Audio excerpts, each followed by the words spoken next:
नमस्कार दोस्तों, SPP classes YouTube channel में आपका स्वागत है। मैं हूं सोहनपाल प्रजापति। दोस्तों, आज लाभ हानि टॉपिक से मोस्ट इम्पोर्टेंट यानी महत्वपूर्ण प्रश्न जो पिछली परीक्षा में पूछे गए हैं उनको आसान तरीकों से सोल्व करते हैं। तो आइए शुरू करते हैं। पहला प्रश्न है कि यदि एक व्यापारी ने एक संपत्ति उसकी मूल कीमत के 3/5 भाग में खरीदी और उसे मूल कीमत के 5% अधिक पर बेच दिया, इस सौदे पर कुल लाभ प्रतिशत बताओ। दोस्तों, ये काफ़ी इंपॉर्टेंट प्रश्न है। ये रेलवे 2008 में पूछा गया प्रश्न है। आइए इसको सोल्व करते हैं। तो दोस्तों, एक व्यापारी है, उसने किसी संपत्ति को उसकी मूल कीमत से, ये मूल कीमत हमें पता नहीं है कितनी है, उसके 3/5 भाग में उसको खरीद लिया। अब उसे उसकी मूल कीमत के 5% अधिक पर बेच दिया है। अब ये बताइए कि उस सौदे पर उस व्यापारी का कितना लाभ हुआ। तो दोस्तों, कैसे सोल्व करेंगे, देखिए।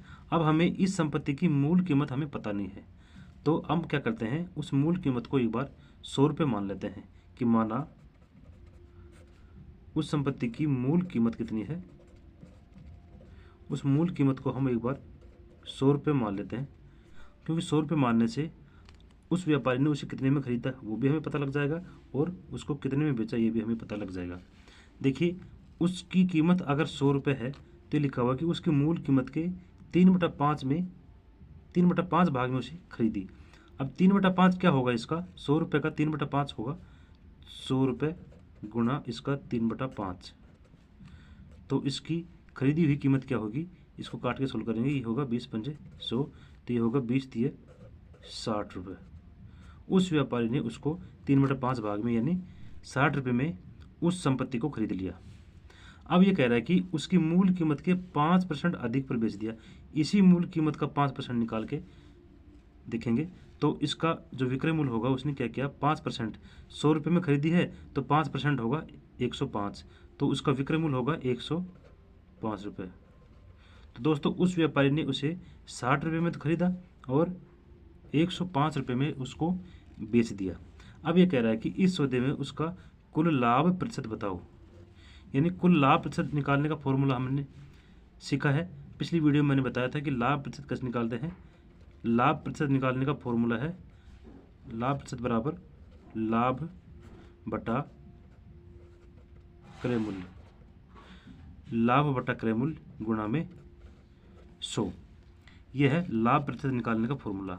अब इसमें लाभ कितना है, लाभ हुआ इसमें, देखो 60 रुपये में वो संपत्ति खरीदी और 105 रुपये में बेच दी, तो लाभ कितना हुआ, 105 रुपये माइनस 60 रुपये, तो ये हो गया 45 रुपये।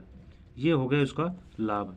भाई, संपत्ति 60 रुपये में उस व्यापारी ने खरीदी और 105 रुपये में उसको बेच दी, तो कुल लाभ हुआ 45 रुपये का। अब लाभ प्रतिशत निकाल रहे हैं, तो लाभ प्रतिशत का फॉर्मूला है लाभ बटा क्रय मूल्य गुणा 100। तो लाभ हुआ 45 रुपये का, 45 बटा क्रय मूल्य क्या था, भाई उस व्यापारी के लिए क्रय मूल्य क्या था, 60 रुपये था, क्योंकि उसने 60 रुपये में खरीदी थी, गुणा 100। अभी हम इसको काट के सोल्व कर देंगे। ये होगा 15×3 45 और 15×4 60, 4 काटेंगे 100 से, तो ये होगा 25×4 100। तो कुल लाभ प्रतिशत जो होगा 25×3 75%। ये होगा हमारा आंसर। तो हमारा आंसर होगा ऑप्शन बी 75%। तो दोस्तों, इस प्रश्न को आप अच्छे समझ गए होंगे। अगर आपने मेरे से भी पहले इस प्रश्न को कर लिया था तो आप कमेंट करके बताएं और आपका आंसर क्या आ रहा था ये भी बताइए। अब अगर इस प्रश्न को आप समझ गए हैं तो अभी मैं दूसरा प्रश्न लेता हूं। तो दोस्तों, दूसरा प्रश्न हमने लिया है कि किसी व्यक्ति ने एक टीवी 9,400 रुपये में बेचा तो उसे कुछ हानि हुई। जब उसने उसी प्रकार का दूसरा टीवी को 10,600 रुपये में बेचा तो उसका लाभ पिछली हानि से दुगना था। तो टीवी का क्रय मूल्य क्या था। दोस्तों, काफ़ी इंपॉर्टेंट प्रश्न है और बहुत आसान भी है। यह एसएससी सीपीओ 2009 में पूछा गया प्रश्न है। तो दोस्तों, ऐसे प्रश्न को आपने पहले कैसे भी समझा हो, लेकिन मैं अपने तरीके से बताऊं कि ऐसे प्रश्नों को हम कैसे सोल्व कर सकते हैं। दोस्तों, दो विक्रय मूल्य हो गए इसमें, एक है 9,400 रुपये और एक है 10,600 रुपये। तो दोस्तों, पहला विक्रय मूल्य क्या है, देखिए हम अपने तरीके से इसको सोल्व करना बता रहे हैं। पहला विक्रय मूल्य इसका है 9,400 रुपये। ये पहला विक्रय मूल्य है इसका। अब दूसरा विक्रय मूल्य इसका देखें तो ये हो गया 10,600 रुपये। ठीक है, अब ये कह रहा है कि जो पहला विक्रय मूल्य था उस पर उसको कुछ हानि हुई, यानी 9400 रुपये में उसको बेचा तो उसको हानि हुई, और 10,600 रुपये में जब उसको बेचा तो उसका लाभ हुआ। तो इसका मतलब ये है कि अगर 9,400 रुपये में अगर वो बेचता है तो उसको हानि हुई है, यानी इसका क्रय मूल्य टीवी का इससे कुछ ज़्यादा था और इससे कम था, क्योंकि इसको बेचने पर, क्योंकि इतने में बेचने पर उसको लाभ हो रहा था और इतने में बेचने पर उसको हानि हो रही थी। यानी इन दोनों का हानि का और जो लाभ का अंतर जो है वो कितना आ रहा है अपना, इन दोनों हानि और लाभ का जो अंतर आ रहा है वो कितना आ रहा है, तो देखते हैं 10,600 और ये है 9,400। तो इसमें से अगर माइनस करेंगे तो ये होगा 1,200 रुपये। 1,200 रुपये इन दोनों के बीच का अंतर है। अब ये कह रहा है कि ये 1,200 रुपये का जो अंतर आ रहा है इसमें कुछ राशि तो इसमें ऐड होगी और उसकी डबल इसमें से घटेगी, तो बीच की जो राशि आएगी वही टीवी का क्रय मूल्य होगा। लेकिन अगर ऐसे नहीं समझ में आई तो एक तरीका और है कि भाई ये जो 1,200 रुपये का अंतर है इसमें लाभ भी शामिल है और हानि भी शामिल है।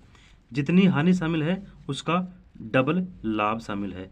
अगर हम एक बार ये मान लें कि ये जो अंतर है वो कैसे निकालेंगे, कि भाई सबसे पहले हम मान लेते हैं, अंतर को छोड़िए एक बार, हानि अगर इसमें 100 रुपये होती है तो लाभ कितना होता है। अगर 100 रुपये हानि मान के चलें तो लाभ कितना होगा, इसका डबल। ये कह रहा है कि लाभ इस हानि का डबल है तो 200 रुपये। ठीक है, तो इनका अंतर कितना हुआ, हानि प्लस लाभ।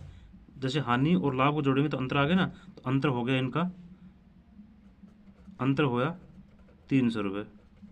जब अंतर 300 रुपये है तो इसका मतलब हानि 100 रुपये की और लाभ 200 रुपये का। लेकिन ये कह रहा है कि भाई अंतर तो 1,200 रुपये का अंतर है, ये 300 रुपये का अंतर होता तो ये हानि होती और ये लाभ होता। लेकिन ये कह रहा है कि 1,200 रुपये का अंतर है, यानी 300 का 4 गुना अंतर है। जब ये 4 गुना अंतर है तो हम हानि और लाभ का भी 4 गुना कर लेते हैं। तो हानि का 4 गुना करेंगे तो ये होगा 400 और इसका करेंगे तो ये होगा 800। 400 रुपये हानि है और 800 रुपये लाभ है। हानि का डबल भी हो गया लाभ और इन दोनों का टोटल भी 1,200 रुपये हो गया। यानी इसका हानि हुई इसको 400 रुपये की। अगर हानि 400 रुपये की हुई तो इसका क्रय मूल्य हानि में, इस हानि में से इस विक्रय मूल्य में या तो 400 रुपये ऐड कर दें या इस विक्रय मूल्य में 800 रुपये माइनस कर दें, तो जो बीच का आएगा वही इसका क्रय मूल्य होगा। अगर 9,400 में 400 जोड़ेंगे तो ये होगा 9,800 रुपये। ठीक है, अगर इसमें से 800 माइनस करेंगे तो भी ये होगा 9,800 रुपये। यानी इस टीवी का जो क्रय मूल्य था वो था 9,800 रुपये। ये होगा ऑप्शन ए। तो दोस्तों ये तरीका आपको अच्छे समझ में आ गया होगा। आप इस प्रश्न को किस तरह से सोल्व कर सकते हैं आप कमेंट करके बताएं। तब तक हम अगला प्रश्न लेते हैं। तो दोस्तों तीसरा प्रश्न हमने लिया है, किसी वस्तु को 1,060 रुपये में बेचने से हुआ लाभ इस वस्तु को 950 रुपये में बेचने पर हुई हानि से 20% अधिक है, तो इस वस्तु को 20% लाभ पर बेचने पर इसका विक्रय मूल्य क्या होगा। दोस्तों पिछला प्रश्न जो सोल्व किया था अभी लगभग वैसा ही है, थोड़ा सा अंतर है। क्या है देखिए दोस्तों, इसमें भी 2 विक्रय मूल्य हैं, एक ये रहा और एक ये रहा। पहला विक्रय मूल्य क्या है 950 रुपये और दूसरा विक्रय मूल्य क्या है 1,060 रुपये। इसको बेचने पर लाभ होता है और इसको बेचने पर हानि होती है। तो जितना लाभ होता है तो जितनी हानि होती है उससे 20% अधिक लाभ होता है 1,060 रुपये में बेचने पर। तो दोस्तों एक बार हम क्या करते हैं, इन दोनों का अंतर पहले की तरह अंतर निकाल लेते हैं। इन दोनों का अंतर क्या हुआ, 1,060 में से 950 निकालेंगे तो ये होगा 110 रुपये। ये है अंतर। इस 110 रुपये में लाभ भी शामिल है प्लस हानि भी शामिल है। लाभ प्लस हानि दोनों मिलकर 110 रुपये हो रहा है। तो दोस्तों ये तो इसकी प्रश्न की वास्तविकता हुई। अब हम क्या करते हैं, एक बार वही पहला तरीका कि भाई एक बार हम 100 रुपये हानि मान लेते हैं।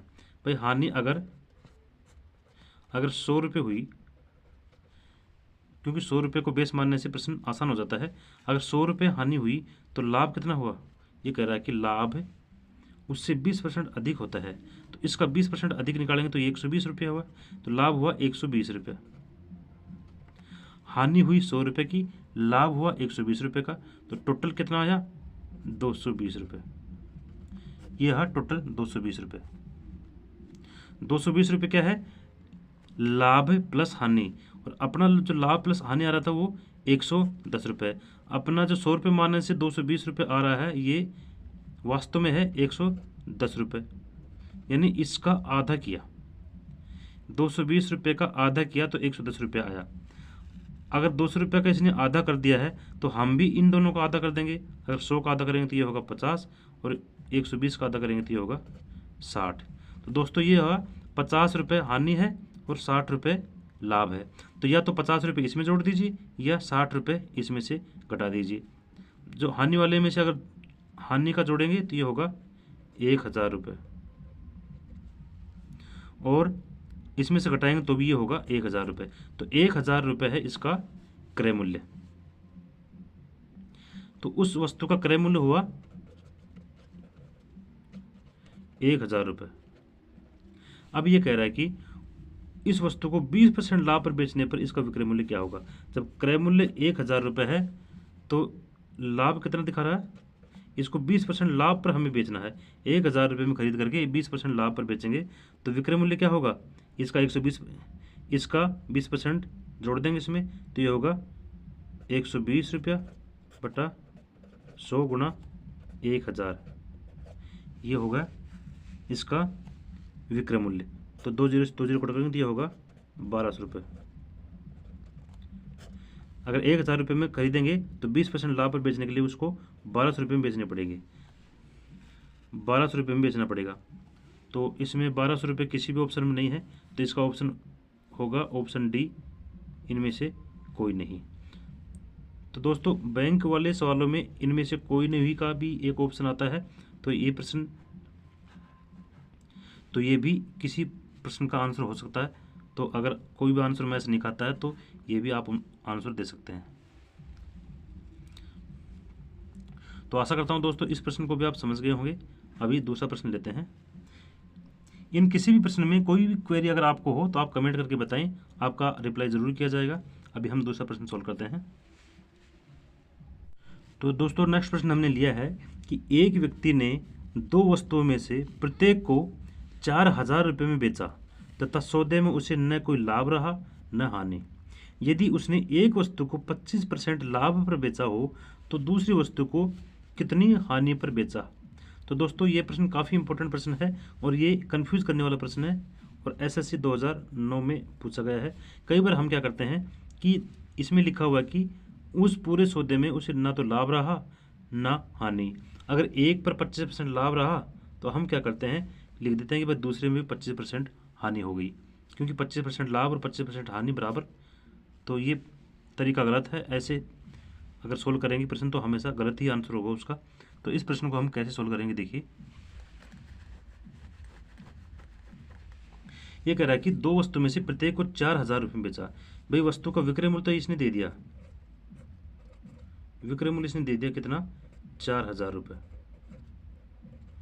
अब जिसका लाभ दिया हुआ है उसको एक बार देख लेते हैं कि ये कह रहा है कि एक वस्तु को बेचने पर उसे 25% का लाभ हुआ। 25% लाभ हुआ तो इतने रुपए में वो वस्तु बिकी, तो लाभ लिखा हुआ इसमें 25%।